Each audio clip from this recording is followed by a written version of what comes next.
Aujourd'hui, je réponds à une question d'Émilie qui nous demande comment faire quand le cerveau reçoit tellement de données en même temps et que la recherche de perfection est sans arrêt en ébullition. Comment faire pour rester en paix dans ce tourbillon de pensée et maître de sa vie? Comment faire pour ne pas diriger sa vie en fonction de ça et pouvoir se sentir libre? Eh bien, Émilie, je réponds à cette question juste après ça.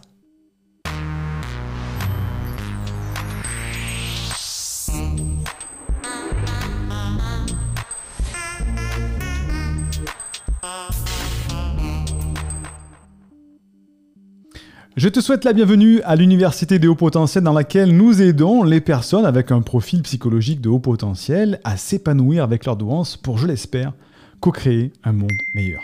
Tu sais que tu peux dès à présent télécharger une première formation offerte pour apprendre à canaliser ton haut potentiel et t'épanouir avec ta douance. Le lien se trouve en description de cette vidéo ou du podcast. Fais-le maintenant.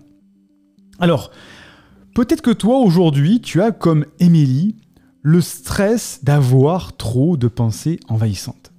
Tu sens comme une tornade dans ta tête, une sorte de hamster qui tourne en boucle comme ça et qui te remplit le cerveau de pensées envahissantes, de pensées redondantes, et tu as l'impression que ça ne s'arrêtera jamais.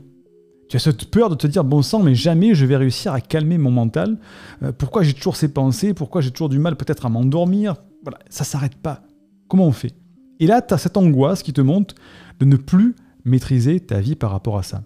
Tu te dis, mince, mais je suis toujours comme accroché à un wagon de train qui part sans arrêt en avant à cause de ce cerveau qui tourne en boucle sans arrêt et je maîtrise plus rien.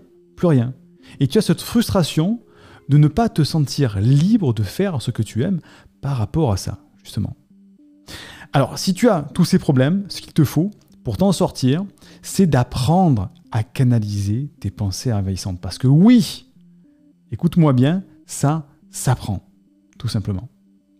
Comment on fait? Eh bien, ce sont des méthodes physiologiques et des méthodes neurologiques pour calmer le flux de tes pensées.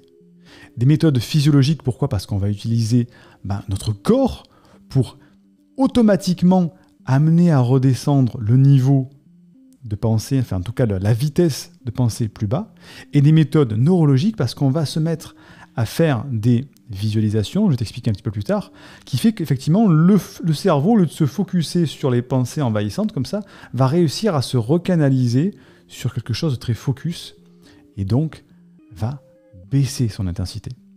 Pourquoi? Parce qu'il faut savoir que déjà, au point de vue neurologique, la vitesse de connexion du cerveau est beaucoup plus rapide chez le haut potentiel que chez le normopensant. C'est-à-dire qu'une information, au niveau des réseaux neuronaux, va beaucoup plus vite. C'est l'IRM fonctionnel qui nous a appris ça. C'est une étude qui a été faite sur des enfants. Effectivement, c'est plus rapide. Ça se joue dans l'ordre de mètres par seconde, mais chez les enfants potentiels, c'est plus rapide que chez les enfants normopensants. Donc déjà, il y a une vitesse plus rapide qui fait que les pensées s'enchaînent beaucoup plus rapidement que la normale, et que donc, effectivement, la conscience a du mal à traiter toutes ces informations. Heureusement que nous avons ce qu'on appelle une neuroplasticité, c'est-à-dire qu'on a la possibilité, aujourd'hui on le sait, de modifier le fonctionnement de son cerveau et de l'adapter, justement. Et c'est une des grandes découvertes de ce siècle, c'est qu'en fait le cerveau n'est pas gravé comme dans le marbre. Avant on pensait que le cerveau ne bougeait plus, que les neurones ne bougeaient plus, et on s'est rendu compte, grande découverte, que non, au contraire, tout le cerveau était modifiable, son fonctionnement, ses ancrages, ses habitudes, bref, sa physiologie peut changer à partir du moment où on y met de la conscience et qu'on entraîne ce changement, tout simplement. Et si on habitue le cerveau à toujours avoir ses pensées en boucle et qu'on les laisse comme ça, de manière, sans avoir de frein dessus, eh bien le cerveau va toujours être habitué à partir dans ses pensées ruminantes, répétitives, qui revient et qui parasite comme ça. Par contre, si régulièrement, tout comme un sportif, on l'entraîne à baisser l'intensité, ralentir la vitesse et simplifier la pensée, eh bien, au bout d'un moment, le cerveau, au lieu d'emprunter l'autoroute de la vitesse, de la rapidité, il va emprunter le chemin beaucoup plus calme parce qu'on l'aura canalisé là-dedans. Il préférera passer par ce chemin, cette nouvelle autoroute neuronale vers le calme, plutôt que de s'engager de suite vers la rapidité des pensées qui sont en boucle. Donc ça, c'est comme ça, c'est qu'on va jouer sur la neuroplasticité et des réflexes physiologiques qui permettent de baisser l'intensité des pensées, tout simplement. Et je vais t'expliquer comment faire justement maintenant. Comment faire? Eh bien, il faut faire ce que j'appelle les gammes des hauts potentiels. Tu vois, en piano, quand on apprend à jouer du piano, on joue des gammes au début, c'est-à-dire qu'on ne part pas dans un grand concerto de Beethoven, c'est-à-dire qu'on apprend des gammes, on fait ta ta ta ta ta ta ta ta ta ta ta ta ta ta ta ta ta ta et on recommence.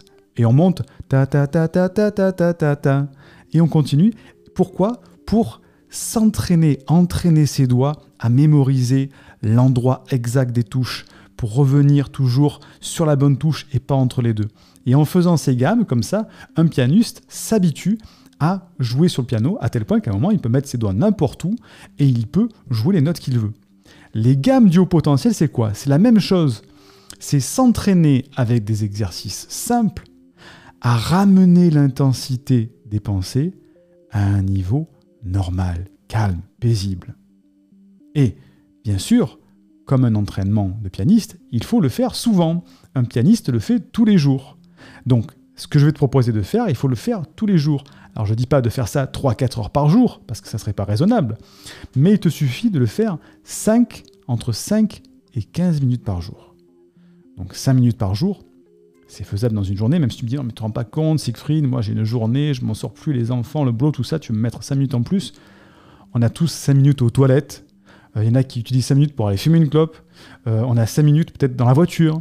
On a 5 minutes... Bref, ce que je vais te proposer, tu peux le faire n'importe où. Donc ça ne prend pas beaucoup de temps. Et si vraiment tu veux le faire très souvent, ça te prendra 15 minutes dans la journée, tout simplement. Donc c'est quoi les gammes des hauts potentiels? Il y a 2 gammes qu'il faut faire très souvent quand on est au potentiel pour justement canaliser sa pensée. La cohérence cardiaque et la méditation de pleine conscience. Je répète, cohérence cardiaque, méditation de pleine conscience. Qu'est-ce que c'est que ces 2 trucs? La cohérence cardiaque, c'est un exercice de respiration. Je vais t'expliquer comment faire, qui va te permettre justement de rentrer en cohérence au niveau de ta respiration, de ta fréquence cardiaque et de tous tes rythmes biologiques, y compris ton rythme de pensée. On s'est rendu compte, il y a des études qui ont été faites, des études scientifiques, quel était le seul interrupteur pour agir sur sa fréquence cardiaque et tous les autres systèmes? On n'avait qu'une seule chose, c'était la respiration. On ne peut pas décider de dire « Non, je veux que mon cœur batte plus lentement. » Je veux que mon cœur batte plus lentement. Non, c'est pas possible.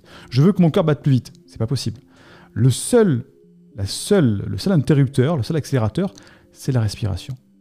Donc c'est un exercice de respiration qui permet de maîtriser le cœur. Le cœur rentre en cohérence, on appelle ça. C'est-à-dire qu'en fait, au lieu d'avoir des variations sans arrêt, eh bien, il va rentrer dans une sorte de courbe comme ça, de haut et de bas, très régulière. Et quand on rentre dans cette courbe très régulière, eh bien, en fait, il faut savoir que le cœur a une activité électrostatique. Eh bien, ça va unifier, ça va harmoniser, ça va rentrer en cohérence au niveau de tous tes rythmes biologiques. La digestion, le foie, etc. Tout ça.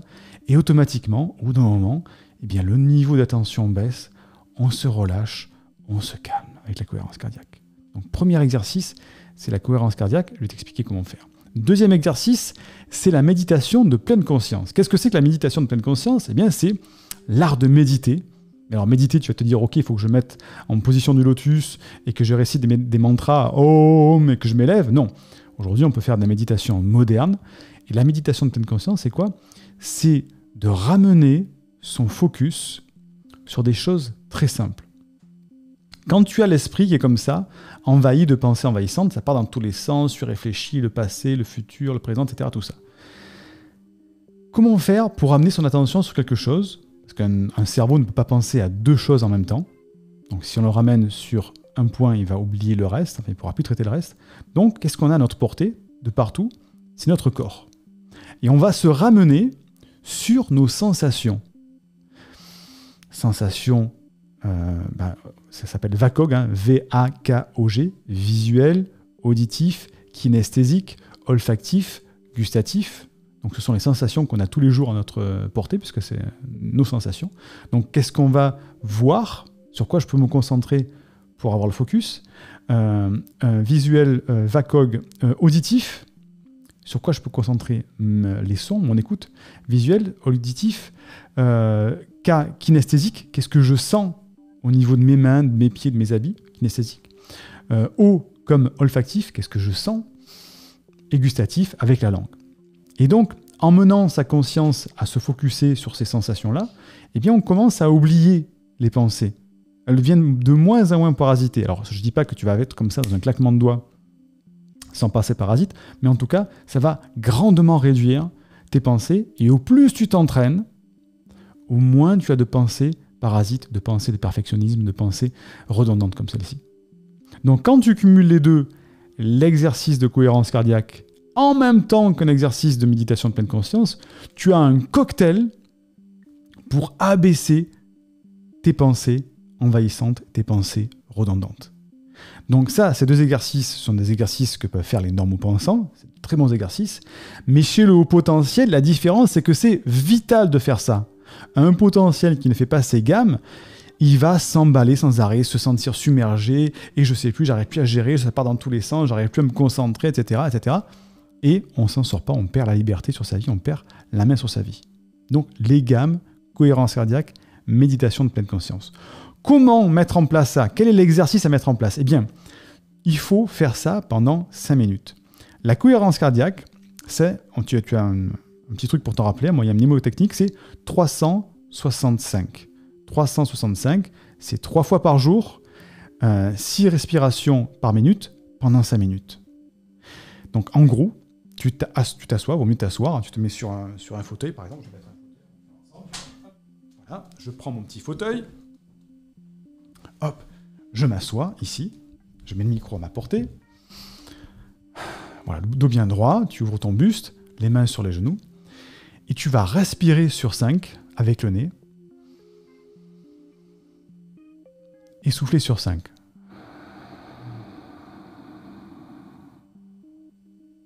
En te relâchant.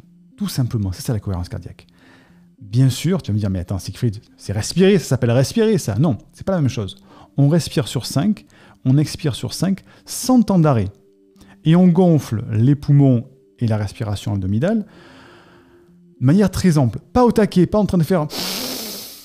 Parce que là, on va trop loin, c'est trop dur. On a une respiration ample mais souple, pas forcée.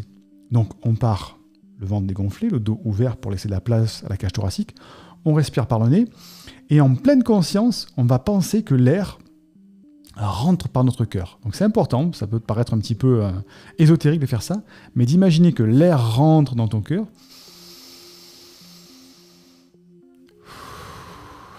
et ressort par la bouche ou par le nez. Donc tu comptes 5 et tu souffles 5 et tu recommences.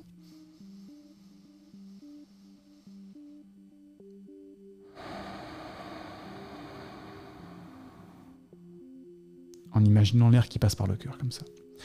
Au début, ça va être un petit peu perturbé, tu vas avoir tendance à trop respirer ou pas assez.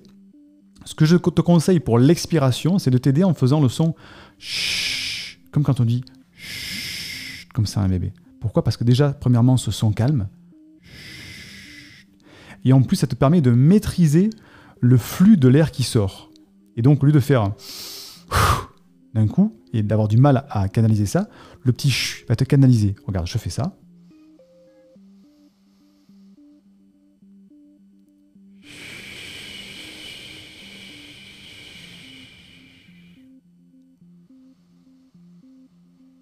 Tu vois, ça permet de canaliser. Et tu fais ça pendant 5 minutes. Déjà, je suis en train de le faire, je suis en train déjà de me relâcher. Et tu penches à chaque expiration à bien te relâcher. Déjà, c'est la première des gammes du haut potentiel. Tu vas voir que de suite, ça te calme, ça calme tes pensées. Et si en même temps de ça, tu fais un exercice de pleine conscience, c'est-à-dire que tu fermes tes yeux, si tu veux aller plus vite, parce que quand tu fermes des yeux, tu fermes à peu près 80% de tes stimulations, parce que le côté visuel est très important dans notre fonctionnement du cerveau.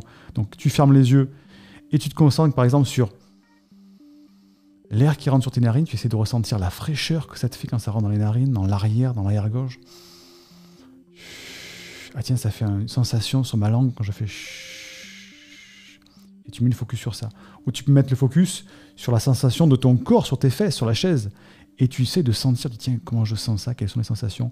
Et donc tu ramènes ton cerveau sur un point de focus différent de tes pensées. Et tu peux faire ça avec tes sensations, comme je le disais, avec ce que tu écoutes. Tiens, qu'est-ce que j'entends là? Ben, tiens, au loin, j'entends le bruit d'un oiseau qui chante au loin. Je me concentre sur cet oiseau pendant que je fais ma cohérence cardiaque. Je l'entends, je l'imagine sur la branche, je le vois et je me fais un focus sur ça. Ou alors sur l'olfactif. Tiens, qu'est-ce que je sens là? Tiens, je sens comme une odeur de fleurs qui est pas très loin. Qu'est-ce que c'est comme fleur? Et on concentre son focus comme ça pendant 5 minutes uniquement. 5 minutes de cohérence cardiaque. Une fois par jour, c'est le minimum. Si tu veux, tu peux multiplier cet exercice parce que la cohérence cardiaque a un effet qui ne dure pas que pendant les 5 minutes. Il y a un effet qui a été mesuré 5-6 heures après la cohérence cardiaque. Donc si tu le fais une fois le matin, une fois en fin de matinée, une fois en fin d'après-midi, tu couvres toute ta journée de bienfaits par rapport à la cohérence cardiaque et la méditation de pleine conscience. Et quand tu fais ça tous les jours, eh bien au bout de 1 mois, 2 mois, 3 mois, tu vas voir que tes pensées vont commencer à se calmer et que voire même tu vas avoir beaucoup plus de facilité à les calmer. Et au début, quand tu vas faire 5 minutes de cohérence cardiaque, tu vas avoir du mal à canaliser tes pensées, mais tu vas voir qu'au bout de 15 jours, 1 mois, d'un coup, tu te mets en cohérence cardiaque et de suite, ça descend de suite. Pourquoi? Parce que ton cerveau est entraîné à le faire, et au plus tu t'entraînes, au plus tu as de facilité à le faire. C'est comme quelqu'un qui s'entraîne à faire du footing. Au début, le premier footing est très compliqué, très dur, ça fait mal, il y a des courbatures. Au bout d'1 mois de footing, tu pars, de suite, tu es rapidement chaud, tu es à l'aise, tu as la bonne respiration et ça va vite. Bien, la cohérence cardiaque et la méditation de pleine conscience, c'est la même chose. Donc l'exercice à faire, au moins 1 fois par jour, 5 minutes. Tu peux le faire dans les toilettes de ton bureau si tu veux t'isoler. Dans ta voiture en conduisant, tu fais un exercice de cohérence cardiaque. Où tu veux, ça dure que 5 minutes, tu n'as pas besoin d'instrument, tu t'assois et tu le fais. Exercice à mettre en place. N'oublie pas de réagir dans les commentaires. Est-ce que tu penses que c'est réalisable? Est-ce que tu l'as déjà fait? Parce que chaque nouveau sujet est créé en fonction de tes commentaires. Donc commente pour donner ton avis et proposer de nouveaux sujets. Et n'oublie pas de mettre un like pour remercier le travail de cette vidéo qui est offerte et soutenir notre chaîne. Je te dis à très vite pour une autre vidéo. Bye bye.